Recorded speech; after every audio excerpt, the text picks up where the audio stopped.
Alors, le sujet d'aujourd'hui, le sujet que je voulais aborder aujourd'hui, ça fait quelques jours que j'en parle, mais le sujet que je voulais aborder aujourd'hui, c'est par rapport à la lassitude dans la vie chrétienne, le fait de se fatiguer et comment vaincre la lassitude. Parce que la lassitude est en fait un gros fléau dans la vie chrétienne. Je veux dire, on fait tous un jour face à la lassitude. Il y a plusieurs sortes de lassitude. On peut être lassé à cause de voir du péché, et c'est une bonne lassitude. Bien sûr, après, il faut rebondir, mais on peut aussi se lasser lorsqu'on n'est pas assez vigilant.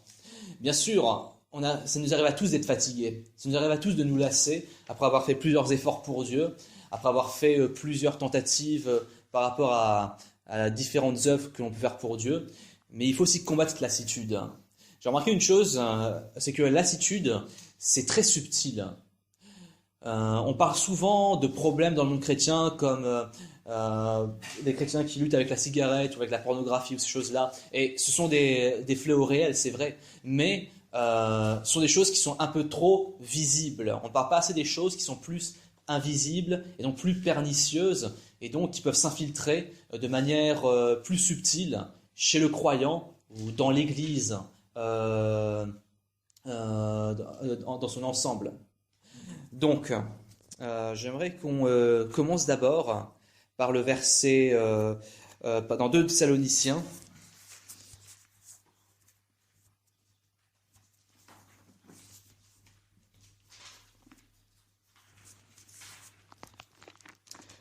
Deux Thessaloniciens.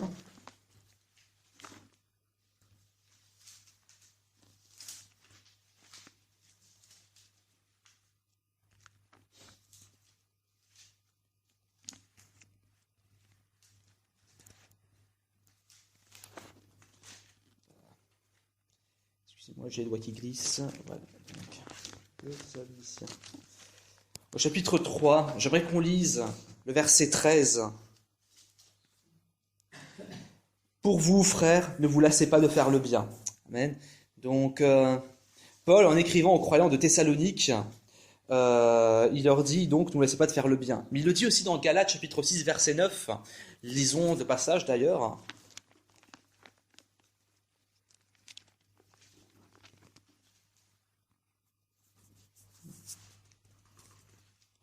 Si vous avez un crayon, un papier, notez, ou alors si vous avez un téléphone, notez aussi, prenez des notes, c'est important. Lisons dans Galates 6, verset 9.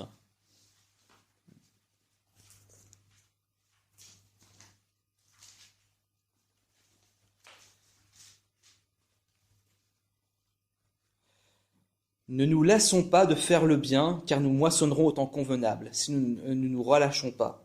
Lisons aussi verset 10. Ainsi donc, pendant que nous avons l'occasion, pratiquons le bien envers tous et surtout envers les frères en la foi.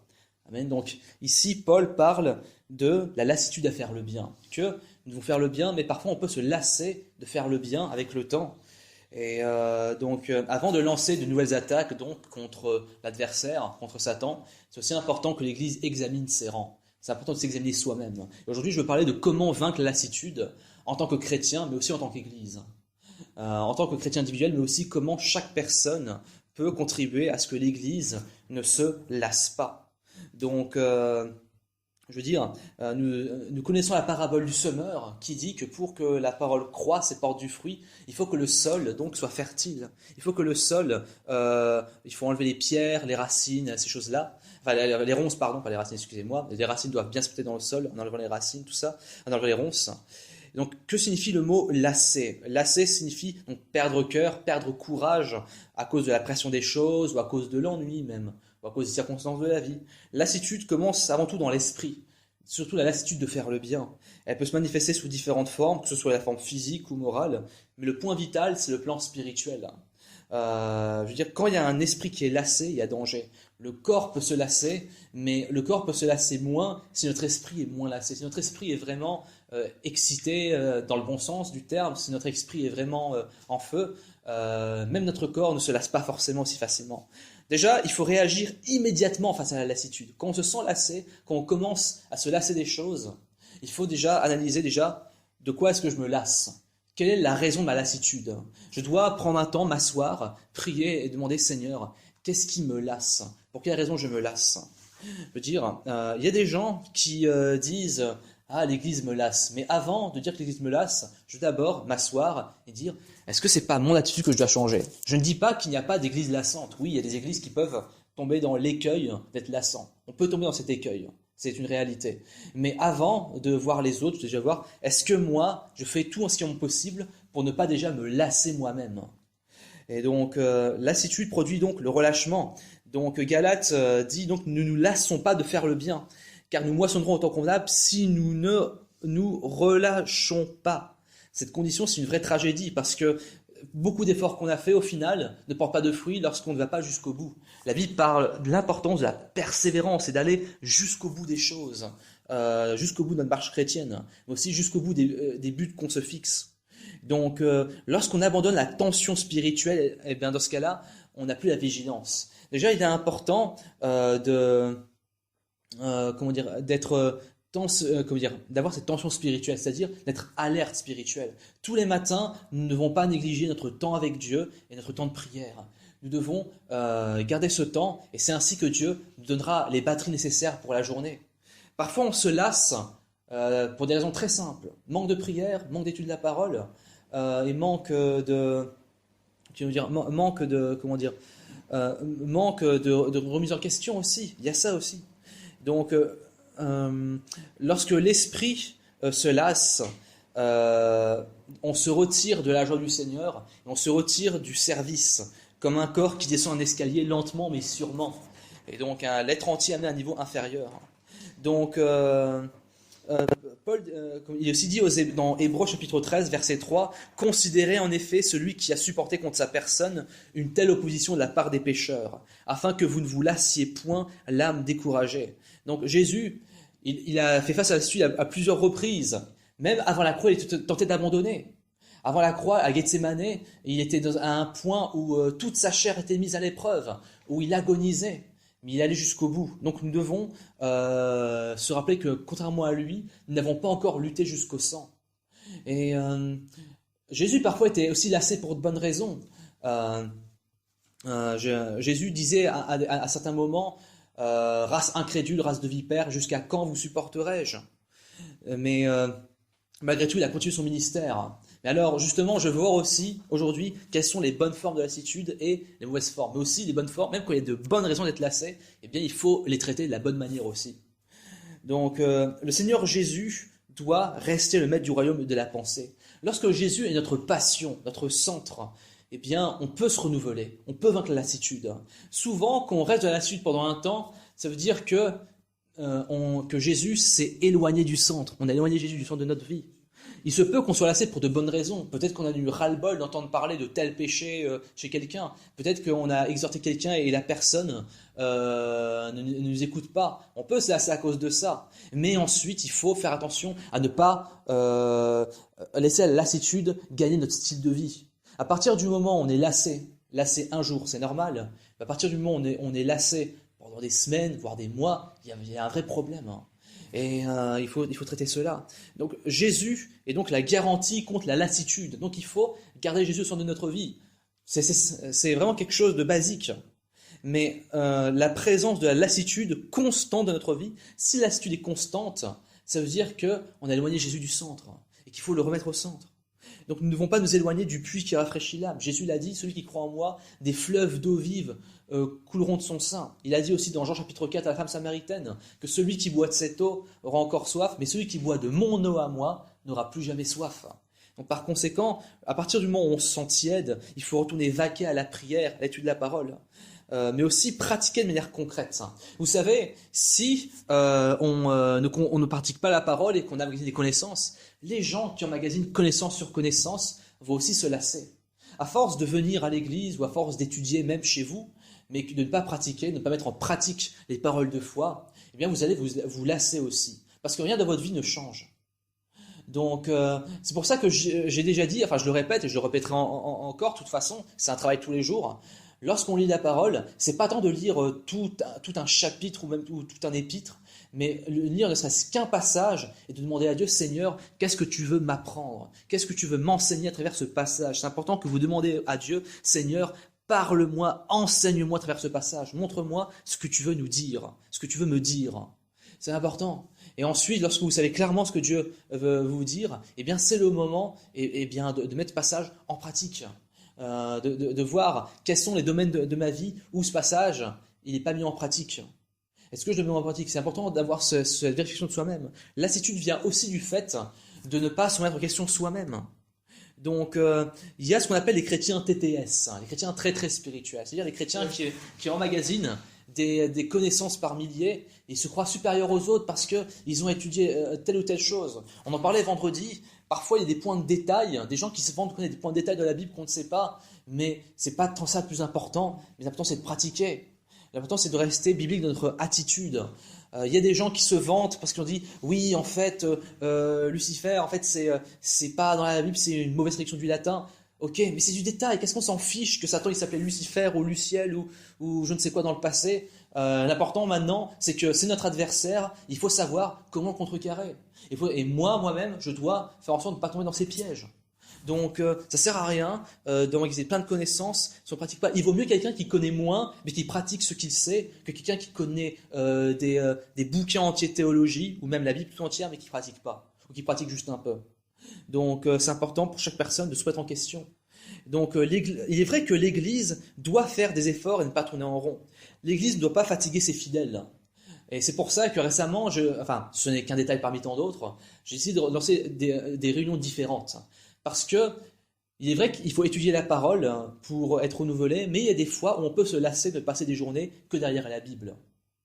Et je sais que c'est paradoxal, je sais que les chrétiens TTS, ils vont me dire mais la Bible c'est la base, mais bien sûr que c'est la base. Mais justement, vous pouvez vous fatiguer à étudier la Bible H24. Il faut étudier la Bible, oui c'est vrai, c'est le pain, mais justement, le pain, c'est quelque chose que vous mangez. C'est important, c'est un temps qu'il ne faut pas louper, mais vous ne mangez pas du pain H24 non plus. Et c'est pareil pour la parole. La parole, il faut prendre des temps importants et conséquents. De même, pour manger, pour être en bonne forme, il faut prendre un temps pour bien manger et ne pas se précipiter. Vraiment le temps de bien manger, bien digérer. Et justement, le problème, c'est que les chrétiens TTS, ce qu'ils font, c'est qu'ils prennent la parole et ils sont pas bibliophiles, ils sont bibliophages. C'est-à-dire, c'est comme par exemple, il y a ce qu'on appelle les cinéphiles et les cinéphages. Les cinéphiles, sont ceux qui aiment le cinéma, mais qui connaissent les bons films, qui savent quel film il faut voir, et surtout quel film, à quelle fréquence je vais regarder. Tandis que les cinéphages sont ceux qui regardent des films H24. Ils regardent DVD, même des films nuls, je veux dire, constant. Ils ont fini un film, allez, ils en mettent un autre. Et tous les jours, en une semaine, ils se sont fait une centaine de films, alors que le cinéphile, il va savoir distinguer. Eh bien, c'est pareil pour la Bible. La Bible, il faut être bibliophile, mais pas bibliophage. Parce qu'avec la Bible, si on la mange et qu'on ne digère pas, qu'on ne prend pas le temps de digérer et d'imiter cela, on va être une usine à connaissances, mais ça ne va pas nous édifier. Paul l'a dit, la connaissance enfle, la charité édifie, l'amour édifie. Donc l'Église doit faire des efforts de ne pas tourner en rond, et donc c'est pour ça que j'ai lancé des programmes donc, pour nous changer un peu. Genre jeudi, on a commencé à faire des discussions à thème, des discussions libres, et on s'est bien édifié franchement, et on continuera. On va même faire des sorties bientôt. Pour s'amuser un petit peu. Les mardis, on a mis une deuxième réunion de prière parce qu'on a besoin de plus de puissance. Le manque de prière, c'est aussi un sujet de lassitude. Quand on manque de prière, on peut se lasser. C'est pour ça que j'ai dit, bon les gars, on va faire une autre réunion de prière, on a besoin de plus de puissance là. Et c'est ainsi que le Saint-Esprit pourra mieux nous éclairer sur les démarches à suivre, et c'est comme ça qu'ensuite l'Église, elle pourra grandir en qualité et en quantité. Parce que c'est uniquement par la prière que nous pouvons avoir la puissance nécessaire.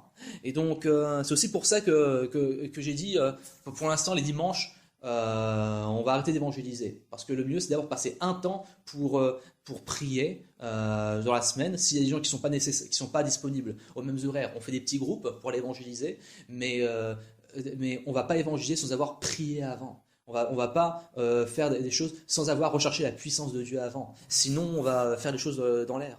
Donc c'est important que l'Église fasse des choses pour ne pas lasser les siens. Donc déjà, c'est important que le pasteur aussi soit renouvelé. Si le pasteur prêche toujours les mêmes choses, et si en plus il n'a pas ce communion avec Dieu, au bout d'un moment, les gens vont se lasser. Et c'est normal. Mais aussi, il faut que chacun fasse l'effort de ne pas se lasser aussi. Moi, je dois faire un effort, mais vous tous aussi. Votre frère doit faire un effort, c'est vrai, votre soeur doit faire un effort, mais vous aussi vous devez faire un effort. Vous devez faire un effort. C'est sûr que si jamais vous êtes la seule personne à faire un effort et que les autres font pas d'effort, je peux comprendre qu'au bout d'un moment vous ayez envie de partir. Et c'est vrai que si jamais on fait cette erreur-là, eh bien franchement on sera blâmable pour cela. c'est vrai. Mais je veux dire, si jamais on sent il y a un changement de lassitude, et ben toi deviens le facteur pour changer ceux qui sont lassés. Deviens toi-même le changement afin que les autres voient son changement. Propose toi-même des choses et ainsi tu contribueras à ce que l'Église ne se lasse pas. L'Église a besoin de chacun. C'est tout le monde qui l'a construit. C'est pas juste moi. C'est tout le monde. C'est à chacun d'apporter sa pierre à l'édifice. Et donc le chrétien doit faire des efforts pour ne pas être lassé, parce que sinon le chrétien peut devenir lassant aussi. Nous devons faire attention à ne pas nous lasser, mais nous ferons aussi attention à ne pas devenir un sujet de lassitude pour les autres. Mourir à soi-même empêche la lassitude car sont fixes des challenges. Je veux dire, maintenant en 2017, fixez-vous des objectifs pour votre vie personnelle. Fixez-vous, par exemple, jusqu'à Pâques, je veux avoir lu telle chose. Jusqu'à telle période, je veux avoir jusqu'à telle période, je veux avoir parlé à tel nombre de personnes dans l'évangélisation. Par exemple, ce sont des exemples.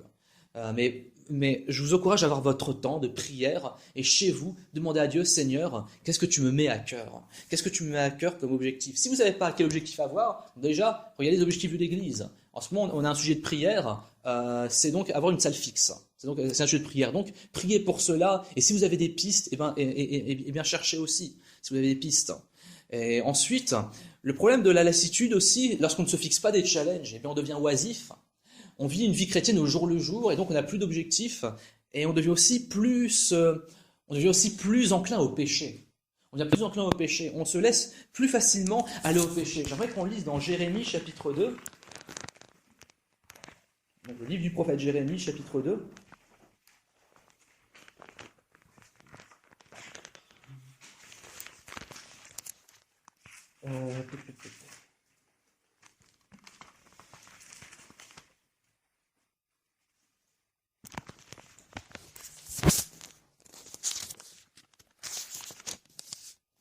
Chapitre 2, et j'aimerais qu'on lise au verset 12, verset 13, excusez-moi. Jérémie 2, verset 13. Car mon peuple a commis un double péché. Ils m'ont abandonné, moi qui suis une source d'eau vive, pour se creuser des citernes crevassées qui ne retiennent pas l'eau. Amen. Donc c'est marqué, mon peuple a commis un double péché. Donc ils m'ont abandonné, moi, la source d'eau vive, pour se creuser des citernes crevassées qui ne retiennent pas l'eau. Et de même, c'est aussi un péché qu'on peut faire lorsqu'on se lasse, lorsqu'on se laisse aller par la lassitude, par le laisser aller. Donc, lorsqu'on se lasse de notre vie, lorsqu'on se lasse parce qu'il y a des choses, qui ne marchent pas, des choses qui ne viennent pas, on peut facilement aller nous réconforter vers le péché, vers la chair, par toutes sortes de péchés. Et donc, par toutes sortes aussi de consolations, de paradis artificiels. Des paradis artificiels qui, au final, ne seront pas une source d'eau vive pour nous. Au lieu de prendre l'eau vive de Dieu, on va se satisfaire avec l'eau du monde. Et c'est un gros problème. Il y a toutes sortes de raisons à lesquelles il y a des gens qui se laissent gagner par la lassitude. Par exemple, vous êtes célibataire, on attend de trouver une femme, ou si vous êtes une femme, vous attendez de trouver un homme, et alors vous ne trouvez pas, alors puisque vous vous lassez, et puisque vous restez focalisé sur votre problème, alors vous allez dans le monde, vous allez vous consoler dans le monde, en trouvant quelqu'un du monde. C'est problématique. Il se peut qu'il y ait, oui, des choses qui nous lassent. Il se peut qu'on soit lassé à force d'avoir patienté pour une chose qu'on attend encore. Mais si c'est une chose pour laquelle tu patientes déjà, regarde ce que tu peux faire par rapport à cette chose. Est-ce que Dieu te demande, justement, par exemple, de te préparer mieux par rapport à cette chose? Ou alors peut-être, est-ce que Dieu veut d'abord te faire passer par autre chose? Et si tu peux vraiment rien faire pour la chose, eh bien passe à autre chose. Concentre-toi sur d'autres choses que tu peux faire pour Dieu.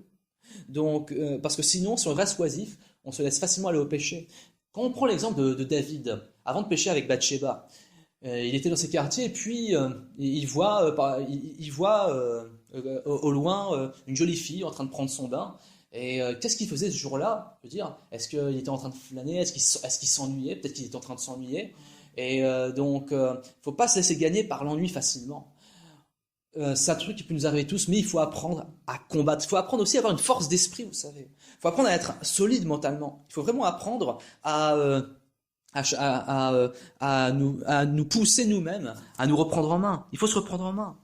Donc, il y a des gens parfois aussi qui deviennent eux-mêmes des sources de lassitude. Il y a des gens qui fatiguent leurs églises ou qui fatiguent leurs frères et sœurs en rabâchant toujours les mêmes histoires, en changeant pas d'attitude.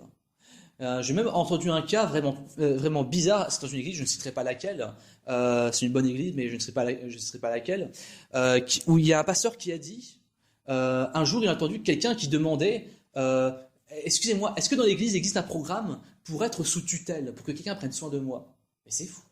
Je veux dire, c'est vrai que le pasteur doit prendre soin des brebis, mais il ne faut pas non plus que le croyant devienne un enfant où les autres prennent toujours soin de lui. C'est quand même fou quand même hein, d'entendre ces choses-là. C'est justement lorsqu'on ne fait pas l'effort de grandir soi-même qu'on va aussi se lasser. Et ces gens, ils se lassent, ils cherchent. Alors ces gens, ils vont ensuite aller chercher les séminaires à droite à gauche parce qu'ils se lassent. Mais il y a un moment, faut se reprendre soi-même. Faut arrêter de chercher à toujours recevoir. Et il y a un moment, faut chercher à vraiment agir. Donc ce n'est pas, aussi, il y a des gens aussi parfois qui lassent les autres à force de rabâcher toujours les mêmes choses et à force de toujours comment dire, sortir les mêmes histoires négatives. Il y a des gens qui critiquent sans arrêt les autres, qui passent leur temps à critiquer les autres églises ou les autres croyants ou l'église elle-même et tout ça. Que tu fasses un reproche une fois, je peux comprendre, si toutefois c'est un reproche légitime. Toutefois, encore faut-il le voir, mais admettons. Mais le rabâcher 100 000 fois, au bout d'un moment, c'est lourd. Et je veux dire, ce n'est pas parce que les autres sont chrétiens qu'il faut se croire en droit d'être supporté indéfiniment. Même Jésus a dit, jusqu'à quand vous supporterai-je? Bien sûr, il faut être patient. Il faut être patient vers ceux qui sont pénibles. La Bible dit que nous qui sommes complets, nous qui sommes matures, enfin c'est marqué parfait, mais dans toutes les choses c'est marqué mature ou complet, nous devons supporter les faiblesses de ceux qui ne le sont pas. C'est vrai, il faut supporter les gens qui ont des choses pénibles. C'est biblique, Jésus lui-même l'a fait. Mais toutefois, il y a un moment, il faut aussi leur dire, « Eh oh, il faut que tu grandisses, à un moment, je ne peux pas tout faire pour toi. » Jésus lui-même l'a dit, « Jusqu'à quand vous supporterai-je » Et Jésus aussi a fait des reproches aux disciples en disant, mais êtes-vous encore sans intelligence?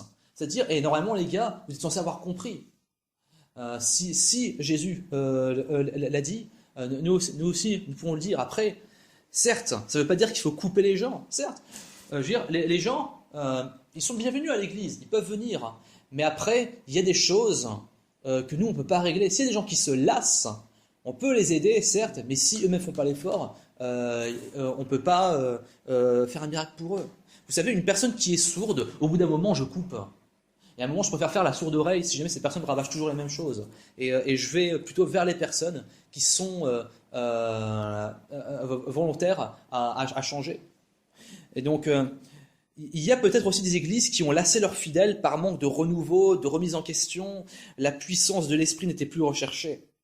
Et donc ça, c'est compréhensible.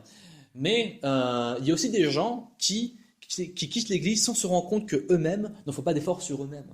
Alors on va chercher une autre église, parce que l'herbe semble plus verte ailleurs. On va multiplier les églises ici et là.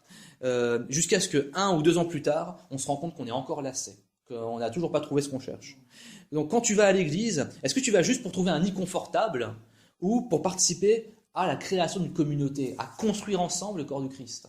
Certes, c'est normal quand on est jeune dans la foi de vouloir être consolé. Et oui, il y a des moments, même plus tard, on a besoin de se sentir réconforté. C'est normal. Bien sûr qu'on est aussi là pour ça. Mais il y a un moment, il faut aussi apprendre à participer, sinon on va se lasser. Le réconfort ne viendra pas toujours de la part des autres. Parfois, tu seras déçu de la part, par les autres. Tu seras même déçu par moi. Tu seras même déçu par les pasteurs. Tu seras déçu par les gens que tu admirais même. Les personnes les plus malheureuses sont celles qui ne prennent jamais d'initiative, qui ne proposent jamais rien et qui passent leur temps à critiquer les autres. Mais Paul le disait, je voudrais qu'on retourne dans 2 Thessaloniciens.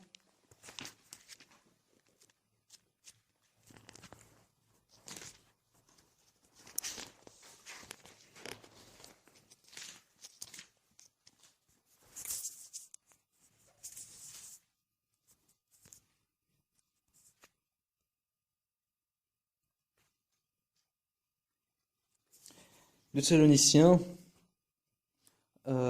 chapitre 3, donc le verset juste avant, 2 versets avant, verset 11. Nous apprenons cependant qu'il y en a parmi vous quelques-uns qui vivent dans le désordre, qui ne travaillent pas, mais qui s'occupent de futilité. Amen. C'est marqué, il y a parmi vous des gens qui vivent dans le désordre, qui s'occupent de futilité. Et à partir du moment où le chrétien se laisse gagner par la lassitude, c'est là aussi qu'il peut se laisser aller au commérage et à s'occuper de futilité. La futilité, ça peut être toutes sortes de choses.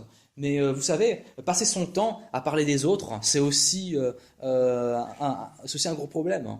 Donc, si on est fatigué, si on est lassé, il faut d'abord examiner sa vie. Il faut voir quelle est la source de ma lassitude et ensuite, qu'est-ce qui peut justement me remettre sur pied. Et alors, tu peux aussi être fatigué après avoir travaillé pour Dieu pendant des années. Peut-être que tu es fatigué aussi à cause d'une déception. Peut-être que tu étais déçu par un but qui n'est pas été accompli, une prière non accomplie encore. Mais dans ce cas, tu prends 1 ou 2 jours de repos pour prier et renouveler ta vision, ton rêve. Qu'est-ce que j'entends par vision? J'entends par là quelque chose qui te motive, un but qui te motive. Et qu'est-ce qui te motive? Prie et vois ce qui te motive. Souvent, on est motivé par une image, un idéal. On imagine quelque chose. Qu'est-ce qui te motive? L'image de gens sauvés, l'image de gens baptisés, l'image de gens guéris miraculeusement, l'image d'une église unie. Prie et trouve ton rêve. Et il ne faut pas abandonner parce qu'en fait, je vais vous dire un truc, le vrai combat, il commence à partir du moment où vous pensez qu'il n'y a plus d'espoir. Lorsque vous êtes lassé, c'est justement là que commence le vrai combat. Et lorsque vous êtes lassé, que ce soit à cause d'un ennui ou à cause d'une difficulté devant vous, en fait, c'est là que le vrai combat il commence. Et donc c'est là que votre foi ça vraiment éprouvé. Donc c'est important de se remotiver. Et donc c'est une bataille de foi. C'est une bataille de foi, oui, mais c'est pas tant une bataille de foi contre l'adversaire physique en face de nous. C'est contre un adversaire spirituel, mais c'est aussi une bataille de foi contre nos doutes. Vous savez, il y a quelque temps, on avait étudié Jéricho, et bien sûr, si Dieu le permet, on le réétudiera. Mais lorsque le peuple de Dieu marchait autour de Jéricho, Dieu leur a dit de prendre Jéricho d'assaut d'une manière très simple, mais d'une manière qui paraît bizarre aux yeux du monde. C'était juste de tourner autour de la ville pendant 7 jours. Chaque jour pendant 6 jours, c'était une fois le tour de la ville, et le 7e jour, c'était 7 fois le tour de la ville. Et aux yeux des autres, ça paraît, comment dire, aux yeux du monde, ça paraît dingue. Aux yeux du monde, ça paraît vraiment quelque chose de faible. Ça paraît inutile, mais néanmoins, c'est comme ça que Dieu a agi. Mais mettez-vous à la place des Israélites pendant un temps. Peut-être qu'au bout de certains jours, certains ont dans leur cœur se demandé, mais est-ce que ça va vraiment marcher, tout ça? Parce que je veux dire, marcher tout autour d'une ville pendant tout ce temps, sans rien faire d'autre, on a dû se demander, il y a certains qui dont la patience est un peu effritée. Mais au final, c'est une bataille, non pas contre Jéricho elle-même, mais c'est une bataille de foi. C'est une bataille contre le doute. C'est une bataille, est-ce que je vais faire confiance à Dieu, même si ce que je vis là, c'est un truc fou, même si c'est un truc qui paraît insensé. Donc c'est important donc de ne pas négliger notre vie de prière, notre relation avec Dieu, avec sa parole. Ne pas négliger le service, l'engagement, l'assiduité dans l'église, la motivation, la vie bien morale. Bien sûr, c'est un tout. Je veux dire, lorsque on parle d'unité, les gens vont dire il faut venir à l'église. Oui, c'est vrai, mais c'est pas tout. Il y en a qui diront il faut se voir dans la semaine entre frères et sœurs. Oui, mais c'est pas tout. Il faut travailler pour Dieu. Oui, mais c'est pas tout. Ces choses vont ensemble. Donc il faut que toute l'Église soit bien ordonnée.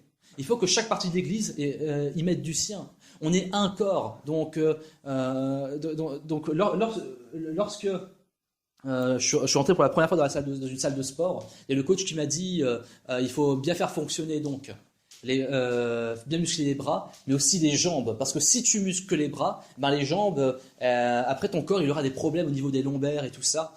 Et je sais pas si c'est lombaires ou autre, je connais pas trop les termes, mais c'est vrai que si vous musclez qu'une partie du corps, le reste du corps, il sera pas vraiment en bonne santé. Le corps, c'est tout le corps qui doit travailler. Si seulement le bras travaille et que les jambes ne travaillent pas, il y a un problème. Hein. Je veux dire, dans le corps de Christ, nous devons tous apporter notre pierre à l'édifice.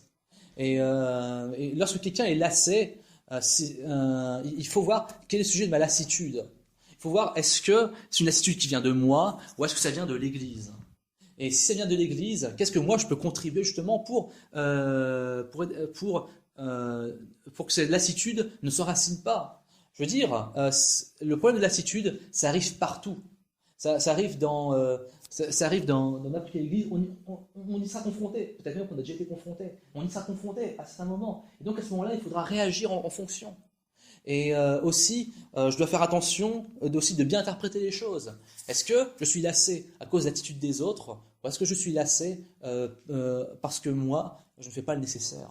Vous savez, je suis persuadé que quand bien même il y a des gens qui nous lassent, je suis persuadé qu'on peut lutter contre la lassitude si on fait un travail sur soi-même. Et la Bible nous donne beaucoup de clés. Vous savez, David, lorsqu'il était sur le point d'aller vers Goliath, il y en a qui lui faisaient des reproches. Et sa famille, il y a de ses frères qui lui disaient ah, t'es là pour faire le malin, et tout, t'es là par orgueil. Et David, peut-être que durant toute sa vie, on lui a dit ça, parce que David était plus petit.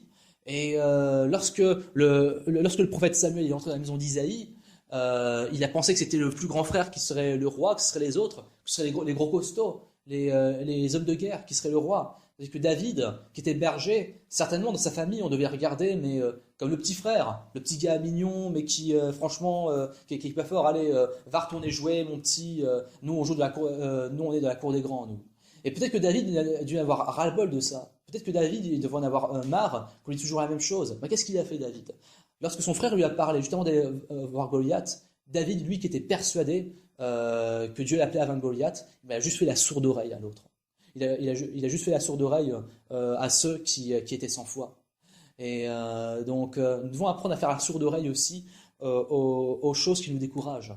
Et nous devons affronter les situations en face de nous afin de ne pas nous décourager. Je veux dire, au final, le découragement, vous êtes découragé aussi si vous le permettez. On peut se sentir découragé un jour, lorsqu'il y a une mauvaise nouvelle qu'on apprend, je dis souvent, mais c'est normal de se sentir attristé, ok, mais à un moment, il y a des moments où tu dois te relever. Tu dois te relever parce qu'au final, la victoire, elle dépend de ton attitude, elle dépend de ta foi devant Dieu, elle dépend de ton attitude. Par conséquent, dans la vie de foi, on ne peut jamais blâmer les autres. On ne peut jamais dire, à cause de lui, je me suis lassé. À cause de tel, je me suis lassé, du moins de la foi. On peut se lasser d'une église. Si une église ne change pas au bout de quelques années, je comprends tout à fait qu'on puisse partir. C'est tout à fait normal. Parce qu'à un moment, si vous êtes le seul à faire un effort, que le reste de l'église ne fait pas d'effort, il y a un moment peut-être que Dieu vous dit, bon, va ailleurs. C'est possible. Mais honnêtement, la plupart des gens que j'ai rencontrés dans ma vie, c'était des gens qui avaient parfois, pas toujours, des critiques justifiées par rapport à leurs assemblées ou par rapport à d'autres frères et d'autres. Mais j'ai remarqué aussi que certains d'entre eux, même omettaient parfois de faire les efforts pour vaincre cette lassitude ou pour justement contrecarrer la lassitude de l'autre. Jésus, qu'est-ce qu'il aurait fait par rapport à cette lassitude? Jésus, il aurait pu très bien dire aux apôtres, bon les gars, stop, je me lasse de vous, je me lasse de vos bêtises, donc moi je m'en vais. Mais c'est pas ça, il les a supportés jusqu'au bout, parce qu'il a vu leur potentiel. Parce que dans la vie de foi, il y a aussi une chose qui est importante. Il faut aussi voir quelles sont les bonnes choses. Chez mon frère, chez ma sœur, au lieu de me dire « Ah, je suis lassé de lui », il faut voir quelle qualité cette personne a. Et justement, l'exhorter par rapport à ça. Et trouver quelque chose à faire par rapport à cela. Je ne sais pas si ton frère, par exemple, il est doué peut-être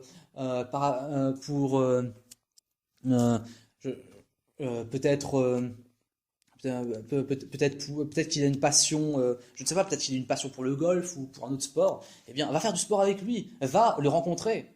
Et si tu vas vraiment le rencontrer, et si tu lui parles, j'ai remarqué une chose, lorsqu'on parle aux gens, cœur à cœur, lorsqu'on apprend à connaître les gens, eh bien, on se lasse moins d'eux. On apprend à vraiment, comment dire, il y a un niveau de relation nouveau qui s'installe. Donc, face à la lassitude, nous avons les clés. J'aimerais qu'on lise encore un dernier passage. J'aimerais qu'on lise dans Matthieu, chapitre 11.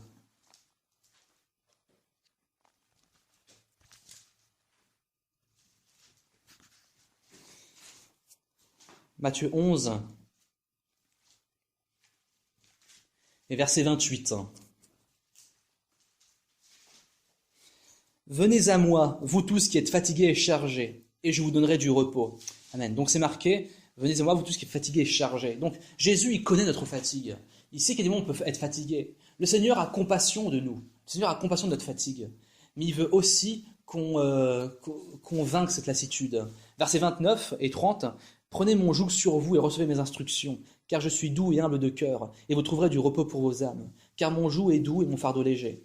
Donc Jésus, il dit, Donc ensuite, d'abord il dit, déchargez vos fardeaux sur moi. Ensuite il dit, prenez mon fardeau à moi. Alors les gens qui vont demander, mais pourquoi?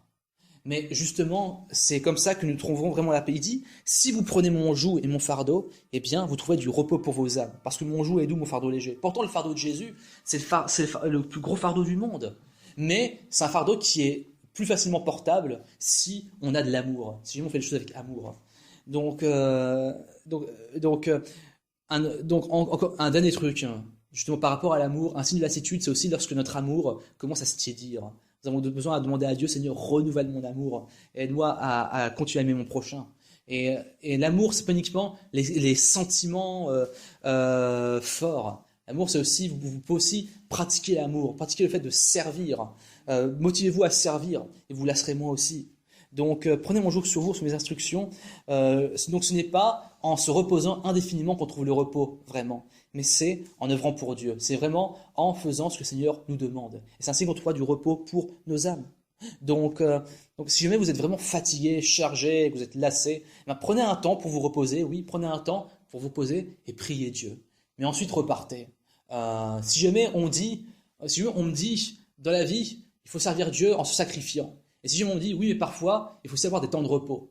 Ces deux choses sont correctes, c'est biblique, les deux sont bibliques. Mais il faut savoir à quel moment il faut le faire. Même l'Ecclésiaste le dit, il y a un temps pour tout.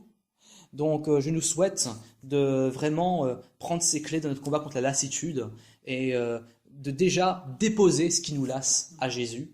Et ensuite de prier, de rechercher sa face et d'être renouvelé et ainsi partir sur un nouveau pied. Et donc priez, demandez à Dieu d'instaurer une nouvelle vision en vous. Et priez pour l'Église aussi, priez pour que l'Église soit en bonne santé et apportez votre pierre à l'édifice. Donc je nous souhaite vraiment d'être une Église en bonne santé et que 2017 soit une année vraiment où nous grandirons 100 fois plus, vraiment. Parce que, vous avez remarqué une chose, décembre en général, c'est le mois où tout le monde est excité, c'est le mois où tout le monde va faire les courses à droite à gauche. Mais janvier, souvent, c'est le mois qu'on accueille, mais avec restriction. On est passé le premier de l'an, alors on dit « Ah, c'est la reprise ». Et donc, on peut se lasser. Et c'est aussi ce que j'ai ressenti. J'ai ressenti une fatigue, alors je me dis « Non, il faut que je lutte contre cette lassitude, je ne vais pas me laisser avoir ». Et donc, c'est important aussi que chaque croyant se dise ça. Je ne vais pas me laisser avoir par la lassitude, pour partir de bon pied. Si on veut vivre une bonne année 2017, on doit partir sur un nouveau pied. Donc je vais prier. Père Céleste, je te remercie pour ce message, je te remercie pour ta grâce incommensurable. Je prie, Père, pour que tu nous aides, Seigneur, à ne pas nous fatiguer facilement. Seigneur, si nous sommes fatigués, je prie pour que nous puissions déposer nos fardeaux à toi et repartir de nouveau.